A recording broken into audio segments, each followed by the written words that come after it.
Eu vou apresentar, então, a gente está aqui para falar um pouco sobre o Tiro de Misericórdia, que o Flávio está lançando hoje, é o segundo livro dele, publicado pela Universos. Acho que todos aqui sabem, mas eu vou apresentar o Flávio.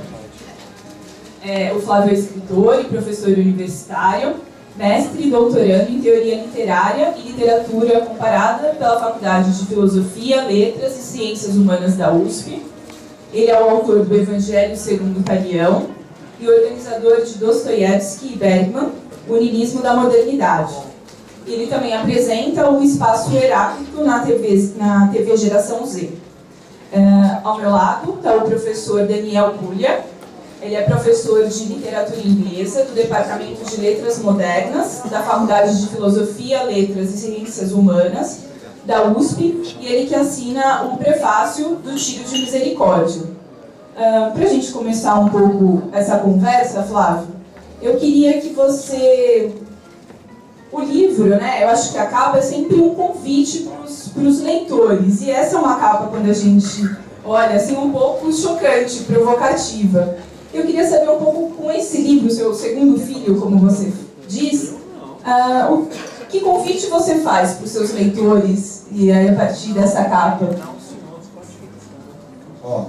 Para falar sobre isso, gostaria de chamar aqui meu amigo Eric Páscoa, por favor, e uma salva de palmas a ele, porque essa capa aqui é muito bonita.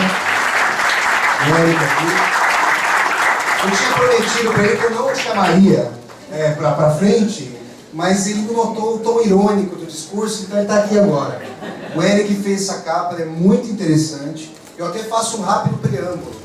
Eu vi essa capa a primeira vez, foi o quê? Uns 2, 3 meses, vamos dizer? E eu notei logo de cara, vocês estão com o livro aí na mão, vocês olham, vocês veem um sorriso de júbilo aqui. Um sorriso bastante casto, como vocês estão vendo, não é verdade? Sorriso aqui da nossa nipônica. E o Eric soube congregar de maneira bem interessante, isso é algo que eu quero ressaltar bastante, eu elogiei bastante, depois de ter visto essa capa. O Eric soube congregar dois sentidos que se entrechocam, mas que na verdade só aparentemente se entrechocam. O sadismo e o masoquismo, reproduzidos socialmente, e isso rasga o livro de ponta a ponta, são uma das chaves, eu diria. O professor Daniel aponta, eu gostei muito do prefácio que o professor Daniel escreveu, Divisão Letal do Trabalho, ele vai falar sobre o texto já já. E essa capa contém, eu diria, como leitor agora, assim como vocês, essa capa, não essa aqui, eu bebi pouco hoje.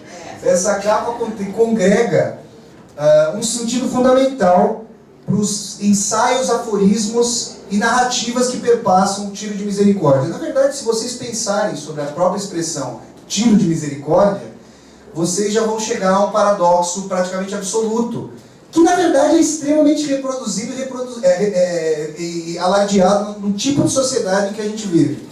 Então, a capa foi pensada, originalmente eu tinha mandado, vocês vão ler, eu até agradeço, não sei onde a Thalita ali, onde é que a Thalita está? Deixa eu ver, levanta a mão. A Thalita que está ali atrás também é tímida, fez a interpretação do meu prefácio. Eu postei, quem tem acesso, quem está no meu Facebook ali, a Thalita fez uma leitura maravilhosa do meu prefácio, que se chama Para oferecer a outra face, o carrasco precisa para oferecer a outra face, o carrasco precisa disparar o tiro de misericórdia. E essa leitura da Thalita se dá ali entre os escombros de Leningrado ou Stalingrado. E eu havia proposto originalmente um cenário de escombros, tal. A gente foi discutindo isso, o Dr. Júlio, aqui, que é proprietário do Universo, também participou, que é artista plástico, participa de todo o design também das discussões. E o Eric trouxe essa ideia do harakiri. Você quer falar um pouquinho sobre ela? Não? Posso falar? Me delega. Trouxe essa ideia do harakiri, desse ritual sacrificial. E esse sorriso aqui para vocês, eu não vou lançar uma série de chaves, até porque agora eu participo das interpretações assim como vocês, mas essa congregação de tensão aqui, que reverbera, por sua vez, o título Tiro de Misericórdia, tem uma série de sentidos para vocês caminharem entre os escombros que eu proponho aqui no livro. Então, para começar, eu diria isso.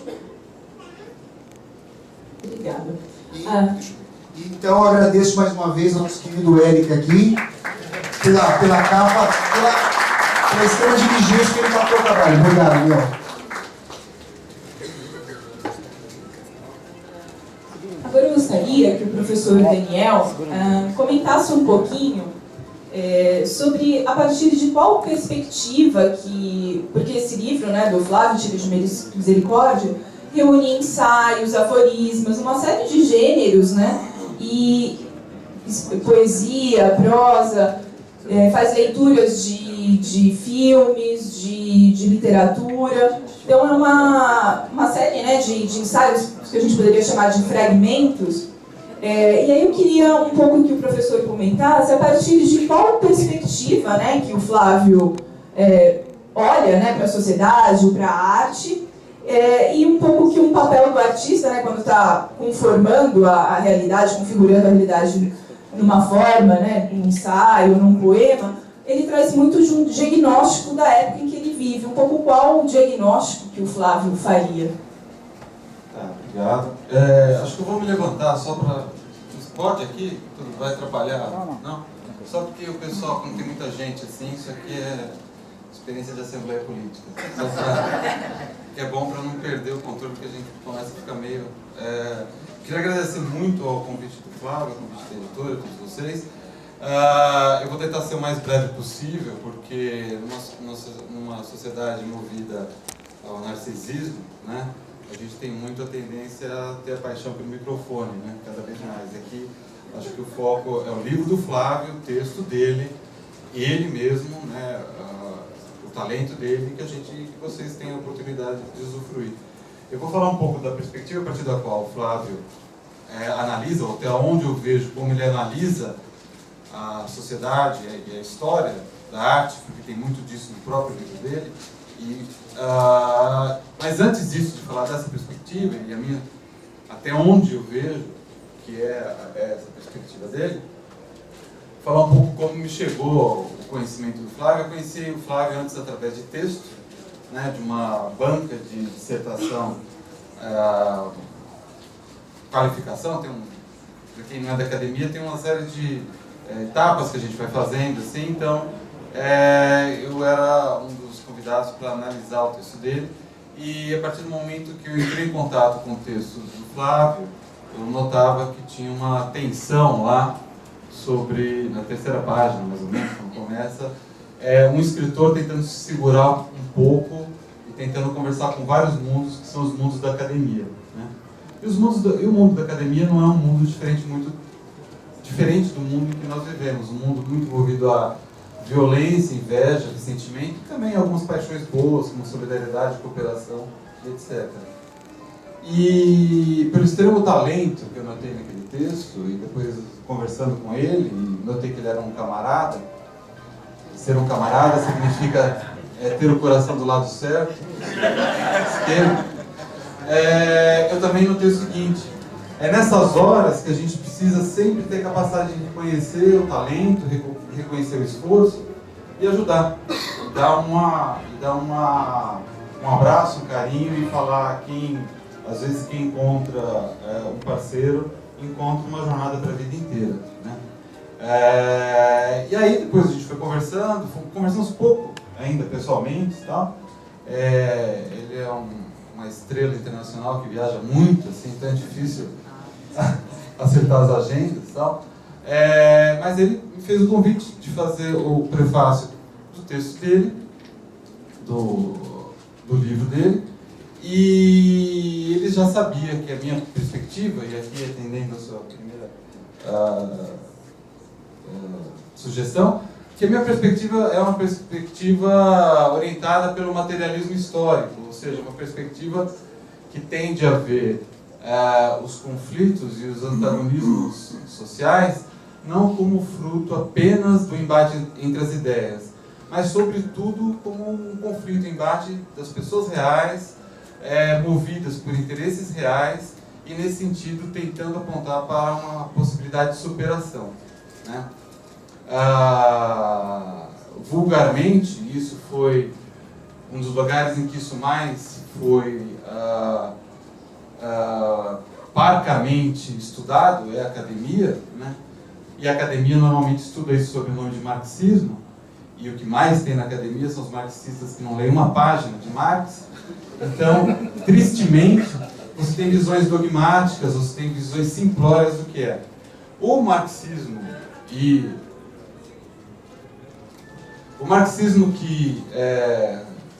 eu trabalho, com que são os olhos que orientam a minha leitura do livro do Flávio, é o marxismo que bebeu muito das obras do Dickens, que bebeu muito das obras do Balzac, que bebeu muito das obras do Goethe, Shakespeare e de uma série de outros clássicos e escritores populares, tanto do século XVIII quanto XIX, entre outras correntes. Ou seja, é uma postura teórica que junta literatura, economia, junta política, vários campos que normalmente estão apartados da nossa vida cotidiana e que às vezes os textos, não importa se sejam textos ensaísticos ou literários, tendem ou têm a possibilidade de unificar, né?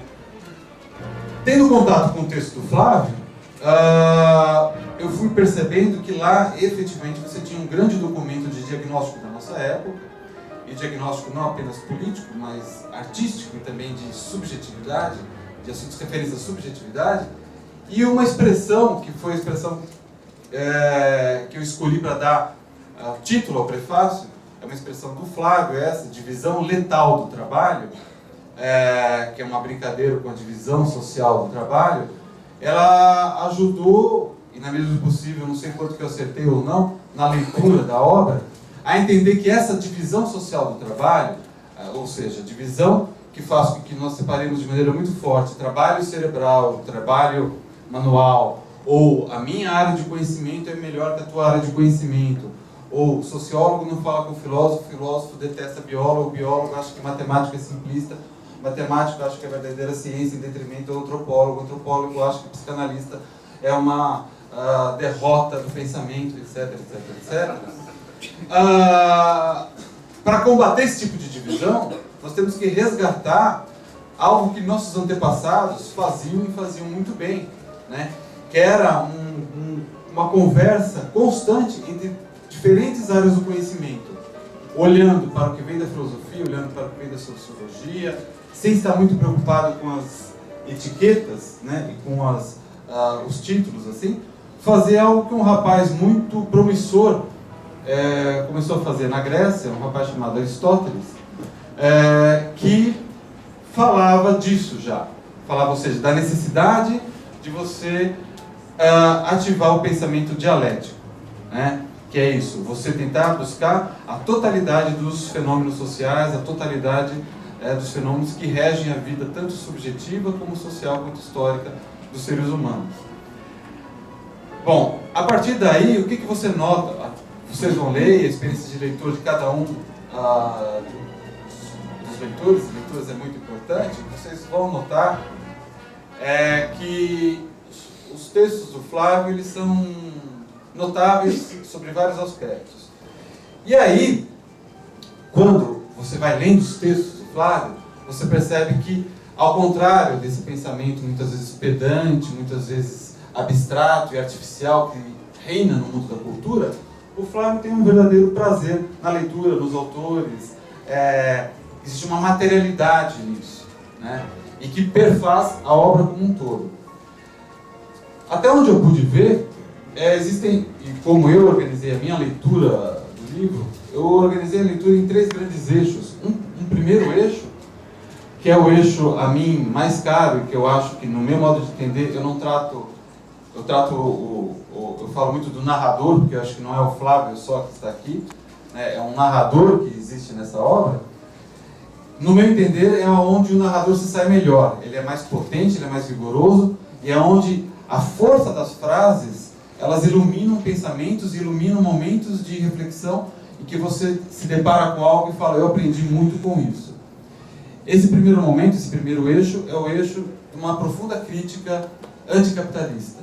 Sem ser dogmática, sem ser revanchista, sem ser ressentida, né? Marx e Engels, 2 fundadores do materialismo histórico, eles têm uma formulação em alguma parte da obra em que eles dizem, por inveja e por ressentimento, você não tem que tentar mudar o mundo.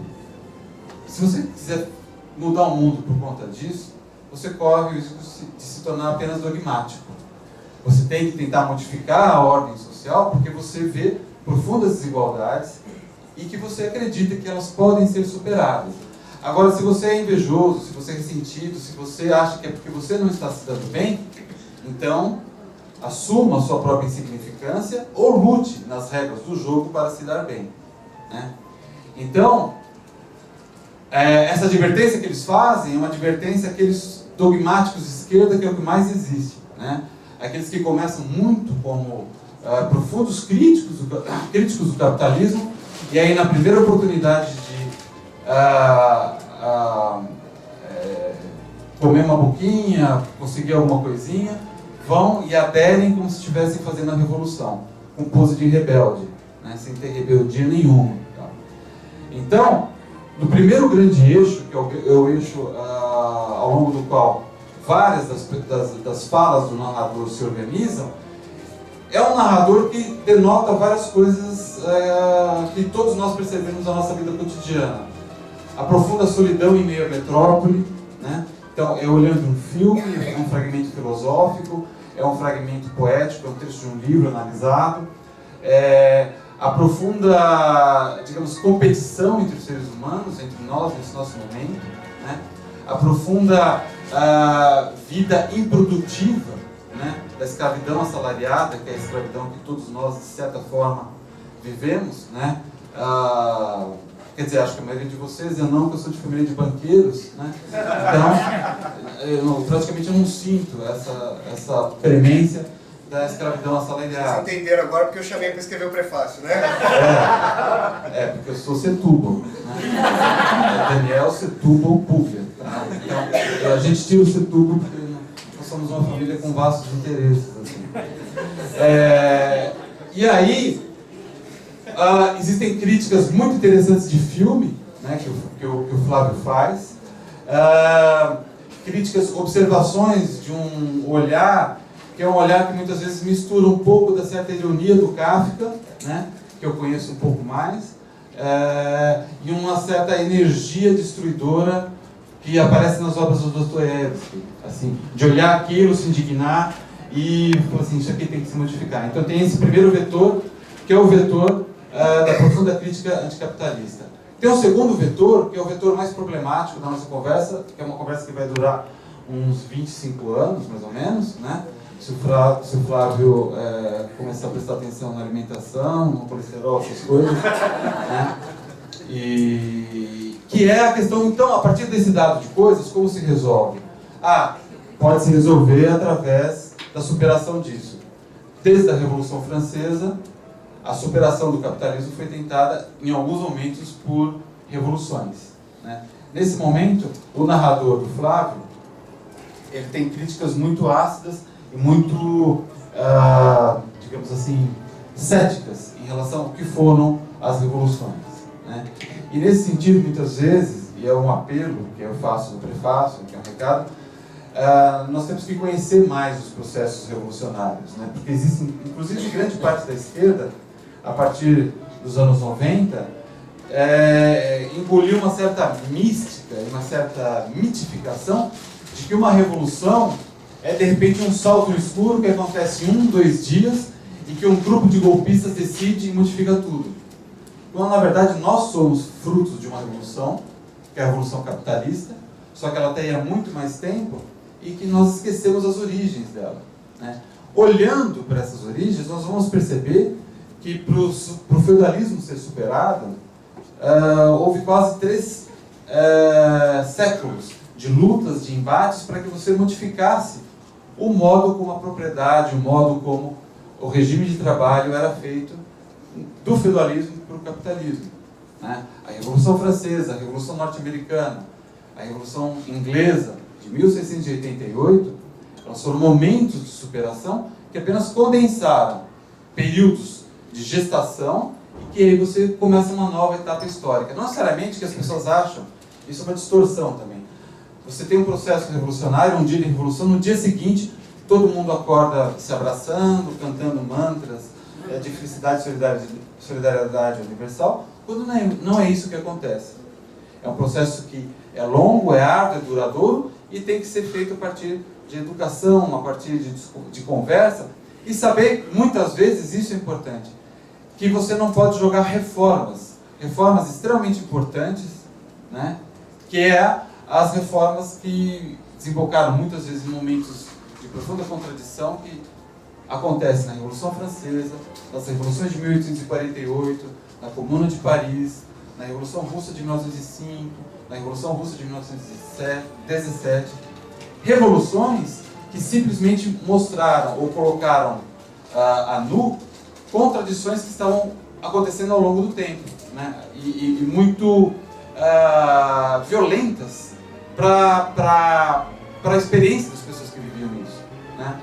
Existe uma expressão, não é exatamente do Kafka, mas foi utilizado por alguns críticos que estudam o Kafka, que é em períodos antes de convulsões, ou que se sente que algo vai se transformar, mas não se sabe ainda direito para onde vai.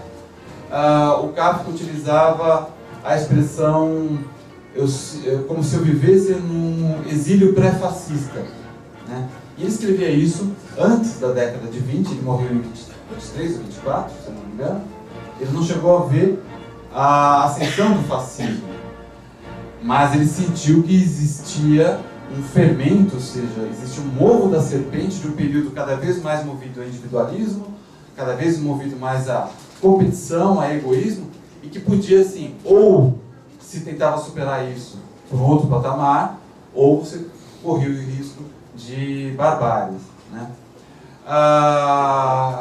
As soluções, as críticas que o Flávio faz, que o narrador faz às revoluções, elas nem sempre são muito justas nesse sentido. Então, às vezes a Revolução Russa ou a Revolução Cubana, aspectos da Revolução Chinesa, eles são abordados de maneira um tanto quanto afoita e apressada. Mas aí dá para entender um pouco por quê, porque você encaminha para o terceiro eixo, que é o terceiro eixo de leitura que aparece muito forte, e que é um terceiro eixo compreensível e que muitos de nós, talvez, muitos de vocês gostam de literatura, gostam das artes, gostam dessas manifestações espirituais do ser humano, digamos assim, talvez vejamos como uma possibilidade de saída. Que é isso? O mundo como está é extremamente desigual, injusto e violento. As tentativas de transformação até agora parece que foram todas fadadas ao fracasso. A arte pode ser um lugar da redenção, né? A arte é um lugar... O Kafka tinha uma expressão: eu não tenho religião, a literatura é minha religião, né? Vários, Trotsky, quando começa a ver... Trotsky é um dirigente russo importante para a Revolução de 1917 e também um dos grandes escritores do século XX, né? As pessoas não leem pouco, infelizmente. E uma vez um filósofo do século XX importante, chamado Walter Benjamin, perguntou para um poeta, um dramaturgo ligeiramente importante do século XX, chamado Bertolt Brecht, qual era o grande escritor do tempo. O Brecht disse: o maior escritor do nosso tempo é Leon Trotsky, né? Pela forma do texto, pelas frases, como ele constrói os textos. Infelizmente ele é pouco lido hoje em dia, muitas vezes mais carregado como profissão de fé, né? Mas o Trotsky mesmo lhe dizia: a minha vocação verdadeira não era montar um exército nem lutar politicamente, era ser um escritor, que eu gostava mesmo. Infelizmente, a vida cotidiana e as coisas chamam a gente para o encaminhamento, né? Nesse sentido, muitos de nós, confrontados com a profunda desigualdade, a profunda violência cotidiana e com, às vezes, a impotência de se transformar, falamos: a saída é a arte, a saída é a estética, né? E vejam, e o que acontece no narrador do livro do Flávio, muitas vezes aparece esse coração estético, né, de mudança antes poética do que política. Ou seja, até eu brinco um pouco com isso, falando, parece que o narrador diz, então, nem Adam Smith, né, que é um dos profetas do capitalismo, que merece ser lido, porque é um escritor fantástico, ele mesmo, Adam Smith, um economista do século XVIII, mas parece que o narrador fala, nem Adam Smith, nem Marx, a saída é Dostoiévski, né? Isso tem um pouco do raciocínio do Flávio, né? E do próprio narrador. Não dá para ter plena certeza disso. O que dá para ter certeza da saída estética é que um grande papel que a arte tem, um grande papel que as manifestações artísticas têm, elas é de, ao menos, apontar para um futuro um pouco melhor. Se elas fizerem isso, né, em vez de colocar um sonho de utopia inatingível no coração das pessoas e fazer com que as pessoas adoeçam de neurose, né, que isso é um jargão da psicanálise e de alguns outros desdobramentos, ou seja, desejar para um futuro desejar coisas que jamais vão ser atingidas, é você cair na neurose, você vê que aquilo não é atingível, que aquilo não pode ser obtido. Mas se a arte conseguir pelo menos apontar um caminho, apontar para onde pode ser, ela pode guiar as pessoas, ela pode ajudar, que nós falamos, olha, isso aqui pode ser superado, isso aqui pode, digamos assim, ser modificado, né? E nesse sentido, eu já encerro aqui a minha fala, eu acho que o livro do Fábio, ele mostra o profundo incômodo que todos nós sentimos na nossa época, assim, né? Eu acho que, e nesse sentido, ele realiza uma coisa que o Kafka tinha um grande sonho, que ele falava, por que eu escrevo de maneira clara? Ele achava que escrevia de maneira clara. E ele escrevia de maneira clara, de vocabulário assim, tudo. Por quê? Ele falou, eu quero que seja uma conversa que vá direto da minha mão ou da minha boca para o ouvido dos leitores. E que assim nós sejamos irmãos de armas. Né? Isso é o Kafka. Uma pessoa que até hoje tem gente, operários e descendentes de trabalhadores na Tchecoslováquia, que conhece o Kafka não como escritor, mas como advogado responsável por 5.000 processos que fez com que o Estado pagasse digamos, pensões por trabalhadores que tinham membros, digamos assim, feridos, que passavam por amputações trabalhando. Então Kafka, ao contrário de ser apenas aquele gênio isolado da sociedade, muito parecido com o Ganso, o jogador do São Paulo, atualmente, tá certo? Ele era alguém muito voltado para essa vida prática. Então todo grande escritor, todo grande artista, acaba tendo esse pé voltado para a prática, né? E é por isso que, assim, quando nós fizemos a Revolução dos Estados Socialistas Brasileiros, e o Flávio for o meu ministro da Cultura, aí ele vai dar razão àquela palavra para um dogmático que no antigo ano de 2014, quando ainda existia um país chamado Brasil, resolveu falar sobre um antigo livro que o Flávio teria escrito. Brincadeiras à parte, era só, na verdade, eu acho que vocês todos, quando tocarem nesse livro, vão realizar algo que é um belo verso de um grande poeta chamado Walt Whitman, né, que ele falava mais ou menos o seguinte, camarada, quando você tocar nesse livro, você também está tocando num homem, né? Ou seja, está tocando numa pessoa, né? E isso é um gesto de solidariedade, acho que é onde nós nos tornamos verdadeiramente seres humanos, né? É isso, acho que agora a gente conversa um pouco. Obrigado, Flávio.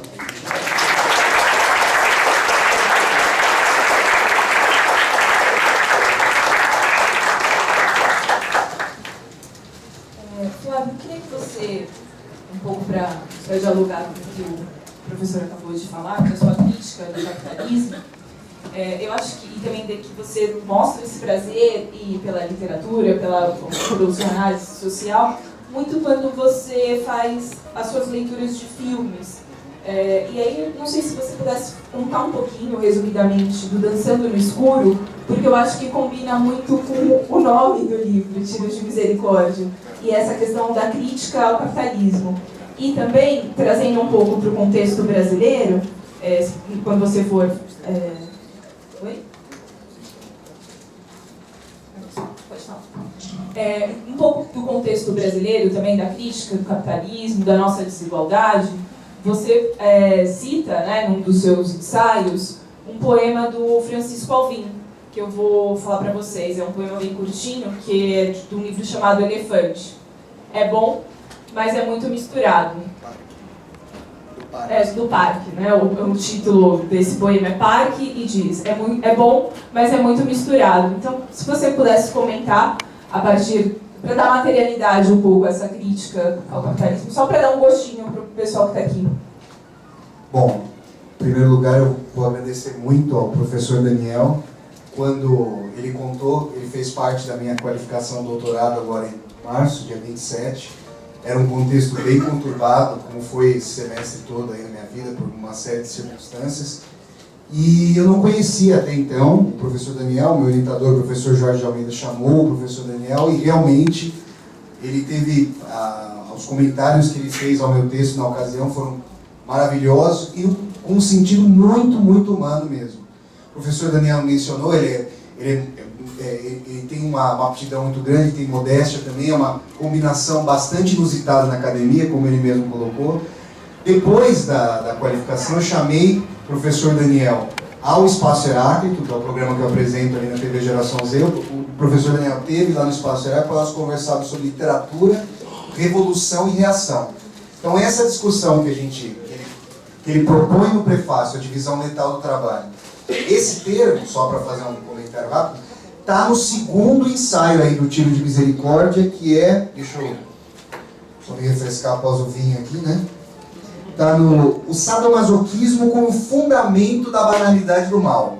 Eu já falei sobre o sadomasoquismo, esse é o segundo texto. O texto ao qual a Thalita quer que eu me refira é o primeiro. Eu só queria embalar um bebê em meus braços, que dialoga com esse que para mim é cinematograficamente a maior obra com a qual me deparei até agora, que é o Dançando no Escuro. E a expressão que o professor Daniel usa, divisão letal do trabalho, diz respeito a um tipo de articulação que vem da discussão do Adolf Eichmann, o funcionário é brincadeira, né? Mas é um funcionário da SS, o órgão que a princípio era paramilitar aí na estrutura nazista, e depois assumiu uma série de funções burocráticas no Estado nazista, e o Eichmann era responsável pelo transporte, pela logística de transporte dos judeus rumo aos campos de concentração. E eu utilizo esse texto aqui, dessa discussão do Eichmann, para mostrar como é que em Israel, na verdade, em Jerusalém, onde ele foi julgado, tem até o belíssimo livro, obviamente o título faz referência ao livro da Hannah Arendt, o Eichmann em Jerusalém. Ele foi preso em Buenos Aires, na periferia de Buenos Aires, foi levado a Jerusalém pelo Mossad, o serviço secreto israelense ali, foi levado a Jerusalém, foi a julgamento, e dentre uma série de coisas ele chegou a dizer que nem antissemita era. Ele chegou a colocar isso no julgamento. E eu gosto muito, já para entrar numa série de questões aqui, eu gosto muito de um sentido de percepção da realidade que tenta buscar, nos fragmentos do real, imagens do movimento da totalidade. Nisso, o professor Daniel fez uma série de leituras que, na verdade, me fizeram ter mais conhecimento sobre mim mesmo ali no texto.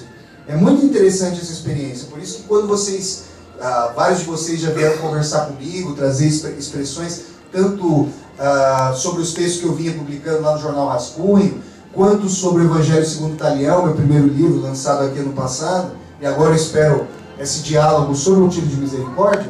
Existem iluminações de momentos essenciais aí nesse diálogo com vocês. O professor Daniel, faço um parênteses, o Schopenhauer, ali, o filósofo extremamente pessimista do século XIX, o professor Daniel faz uma aproximação entre coisas que eu trago e o Nietzsche era um leitor ávido de Schopenhauer ali.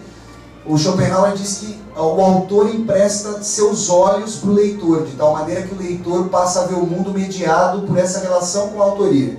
Na verdade, eu tive uma relação inversa e muito benéfica ao ler o prefácio dele. Eu conheci uma série de momentos constitutivos do livro, que não necessariamente eu procuro ter bastante consciência sobre a minha escrita, mas é muito interessante ter esse prisma de visão diferencial. E eu marquei aqui um termo que me parece técnico, para já entrar numa questão que gera dissensão, que é muito interessante para quem está aqui, para a gente poder ter tese e antítese nessa contraposição.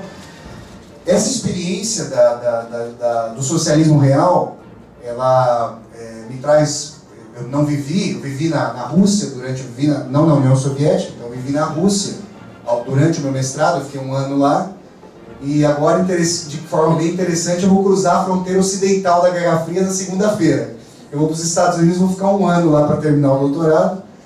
E quando eu vivi na Rússia, eu tive um professor lá de russo, que era bem comunistão, a gente conversava muito, eu senti muita dificuldade em lidar com o tipo de sociedade que foi estabelecida lá e com os resquícios que eu via daquilo que seria a sociedade soviética de então. E pensando nessa colocação que o professor Daniel faz, que traz uma série de questões interessantes, talvez o que está na base, talvez, eu digo talvez, porque a gente poderia conversar sobre isso ad nauseam, o professor Daniel tem uma vinculação mais benjaminiana com o fenômeno artístico, o fenômeno artisticamente político, digamos assim, e ele é muito feliz quando vê essa proximidade que eu tenho com Dostoiévski, mas também com Adorno, com Theodor Adorno, que foi um autor que sempre teve diálogo com Benjamin ali, fez referência ao Benjamin ao longo de toda a vida. O Benjamin acabou se matando na iminência de ser capturado pela Gestapo ali, e acabou se matando, se eu não me engano, na fronteira da França com a Espanha, é isso? Fronteira da França com a Espanha. O Benjamin acabou se matando. E eu tenho uma expressão, eu até marquei aqui, tem uma expressão do Lukács, György, eu falo György porque uma amiga da Hungria, lá quando eu estive em Budapeste, me falou György Lukács, Jorge Lucas, uma referência ao nosso querido, adoro os filmes de Hollywood ali do Jorge Lucas, vocês devem imaginar.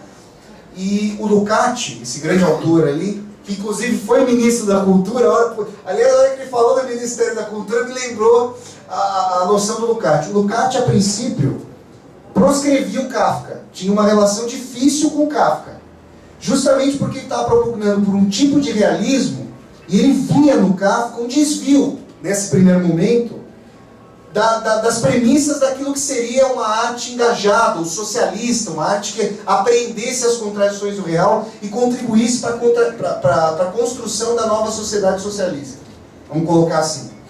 E aí, num trecho da Teoria Estética do Adorno, que é um livro muito importante para a minha pesquisa, para as minhas reflexões, o Adorno ali, que dialogou muito com o Lukács também, traz uma colocação de que o Lukács na Romênia, se eu não me engano, na Romênia, me corrija, na Romênia, não é que ele foi preso? Sim, acho que sim, eu não sei. O Lukács teria sido preso na Romênia, e ali, com os gorilas socialistas o levando para a sala de interrogatório, no meio da noite, obviamente, né, chutando a porta e rompendo barreiras ali, o Lukács teria dito, naquele momento, e os leitores aqui do Kafka, do Processo, da própria Metamorfose, do Castelo, se lembrariam dessa noção de onipresença e onisciência do poder, o Lukács teria dito o seguinte, sendo escoltado pelos gorilas para a sala de interrogatório, vocês imaginam o que aconteceria ali. Vocês querem imaginar o que aconteceria ali de maneira mais próxima do corpo, ou das dores do corpo, vocês leiam o Arquipélago Gulag, do Alexander Solzhenitsyn. Ele vai falar sobre o inferno stalinista ali. O Lukács teria dito, e eu até trago isso aqui para o livro, no momento em que eu estou perpassando Budapeste, porque o livro também é composto por uma série de mosaicos de viagens. Assim como o Evangelho segundo Talião, meu primeiro livro, esse livro também traz fragmentos das viagens. O Lukács teria dito, agora, escoltado por esses dois gorilas, sabendo o que vai acontecer comigo, eu sei que Franz Kafka é realista. Agora eu sei disso. Eu fui para Cuba em julho do ano passado, vi aquela situação, e eu concordo com o professor Daniel, realmente, em determinados momentos, pode parecer que existiriam elementos para municiar um tipo de pensamento conservador. Por outro lado, eu fico pensando o seguinte, com Sócrates e o próprio Dostoiévski. Será que a arte não deve girar em torno de si mesma, em torno das mais variadas questões, de tal maneira que ela possa, ao apreender os movimentos de constituição da realidade, dizer aquilo que não foi emancipado, dizer aquilo que permanece? Essa é uma questão que eu me coloco, porque há 11 anos, quando eu estava fazendo direito ali, e depois viria largar o curso, quando eu estava no direito, eu li uma entrevista do professor Antônio Cândido, um livro organizado pela Fundação Perseu Abramo, em que o professor Antônio Cândido, fundador do Departamento de Teoria Literária, estou fazendo doutorado, ele dizia que, em face da Revolução Cubana, em face da necessidade de transformação social, ele poderia aquecer, ele poderia consentir com determinadas censuras em relação ao pensamento e à arte, para que essa sociedade fosse construída de tal maneira a criar um consenso que fosse benéfico e educasse as pessoas para que essa nova sociedade pudesse vir à tona.